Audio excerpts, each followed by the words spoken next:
So, Dr. Loftin, there's going to be tons of people that are going to want to hear this story from the inside. I think this is a leadership podcast. It's a positive leadership podcast. And this is absolutely the perfect case study in leadership. I mean, this moving A&M to the SEC, the 100-year decision, as you've called it, was a momentous decision. And there are so many different stakeholders involved with so many different passionate feelings about this. And so walk us through that decision. Like start, maybe the best way to start, you can start wherever you want to, but maybe the best place to start would be kind of where that idea of moving to the SEC originated, and then kind of what your role was in that. And then just kind of walk us through, if you don't mind, the different way, the leadership aspects, how you dealt with the different stakeholders, the passions, things of that nature.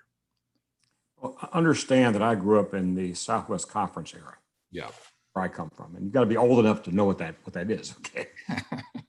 And that really is where the SEC came from in terms of A&M's future. If you talk to R.C. Slocum, who you talked to, we didn't talk about this particular issue here, but he was there at the time. And as the SWC was falling apart, it was falling apart because it was basically a one-state conference. Yeah. Arkansas was in it. Every other school was in Texas, and TV was becoming the dominant driver of college sports. And when that happened, it was recognized right away that one state, even though it's a big state, wasn't enough to really be able to offer up a conference that was going to be attractive to the media. And that's where this all started. So back in the 90s, as the conference was falling apart, Arkansas bolted to the SEC. And there was a interest here, RC was part of that, of taking A&M to the SEC then. To understand, that was A&M by itself. Give us the time frame of this, Dr. This is late 1990s. Late 1990s, okay. So we're talking about 25 years ago. Okay. The governor of the state of Texas was a woman named Ann Richards. Sure. Graduate of Baylor University. Sure. Bob Bullock, a graduate of Texas Tech University. Okay. And they were trying to keep things together for the schools they had loyalty towards as well. So they made it clear to the leadership here that we were not going to go to the SEC. That was made very clear. And RC was present at those meetings. He can tell you all about this as a firsthand observer of it, which I'm not. Yeah. So enter the discussions then that Texas A&M and UT Austin initiated then with the Big Eight. The Big Eight was a Midwestern conference, but mostly small states. So they needed more TV boxes. And they cast their eyes south. We cast ours north. And there was a lot of discussion about two schools from Texas, UT and Texas A&M, joining the Big Eight and forming a 10-team conference. Then the governor got involved because guess what? Baylor wasn't part of that equation. Yeah. Bob Bullock got involved, a very powerful man. Texas Tech wasn't part of the problem. So all of a sudden, it was not just these two schools down here joining the Big Eight, it was four. If you talk to the folks in Nebraska, who were very much the center of the tension oftentimes for the Big Eight at those days, they never got over that in some respects. Yeah. Tom Osborne, name ring a bell to you? Tom Osborne was. For sure. Yeah, he was a coach in Nebraska, and then he was a senator, I think. May still be a senator. Exactly. He's not anymore, but he was the football coach. He became the AD at some point too. He was also in Congress for a while. He did many things there. But during my time in the Big 12, he was the AD from Nebraska, basically. And he was never happy with this addition of Baylor and Texas Tech to this 8-team, 10-team conference. Add into that the fact that the Big 12 was headquartered where? In Dallas, Texas. That was not popular with certain others in that particular conference. So I go into my first conference leadership meeting as the new president of Texas A&M, and boy, it was interesting. It was interesting. It was very clear who was in charge. Yeah. Friends in Austin were very much in charge there. Yeah. Nebraska was a fairly important player, as was Oklahoma.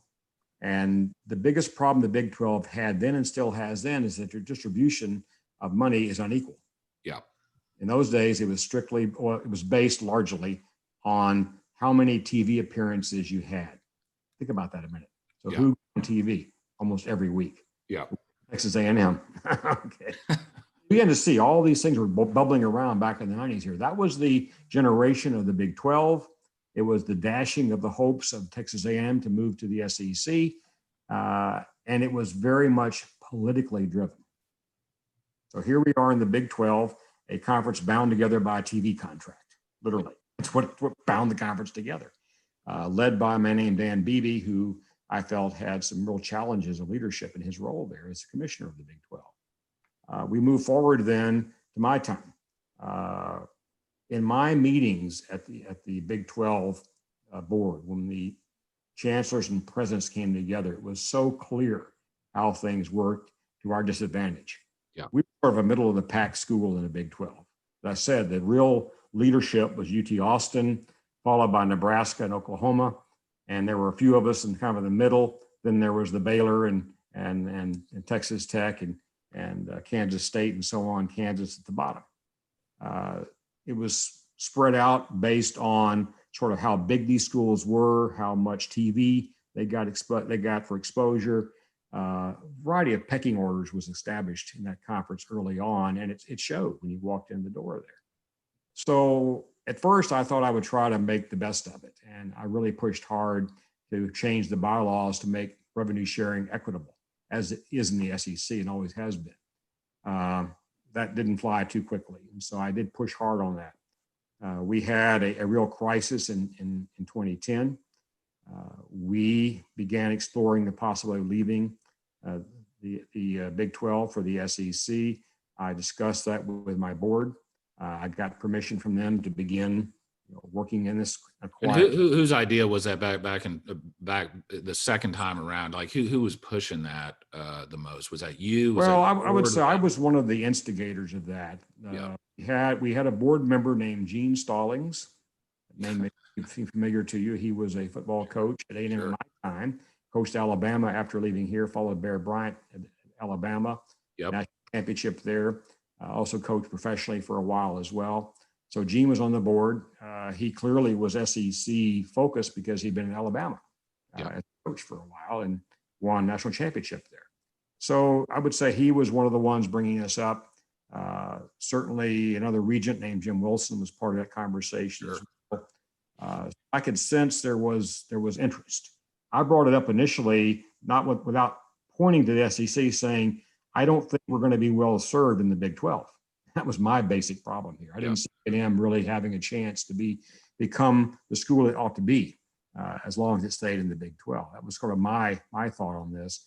And then the SEC came up from a variety of people who were certainly familiar with the landscape. But what really started the whole process was UT Austin.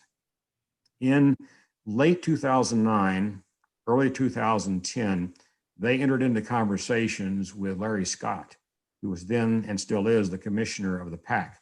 That time, it was the Pac-10. Now it's the Pac-12. And I began hearing rumors about this.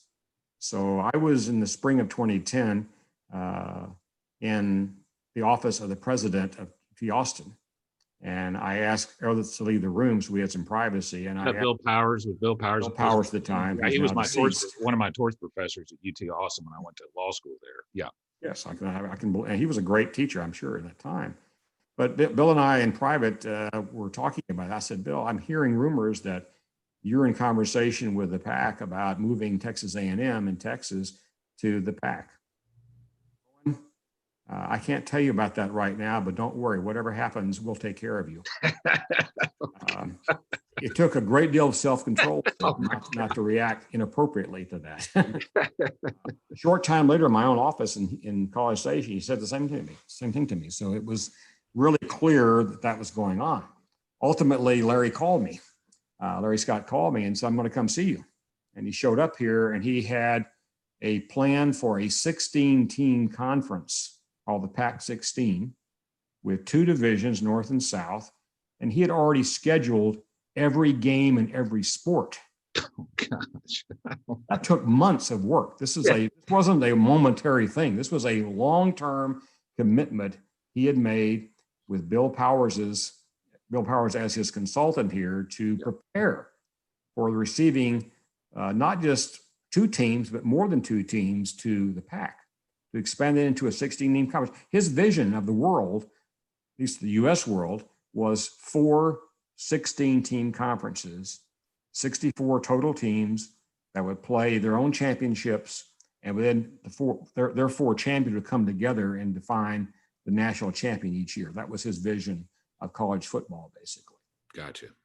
He almost got there. It was a near thing.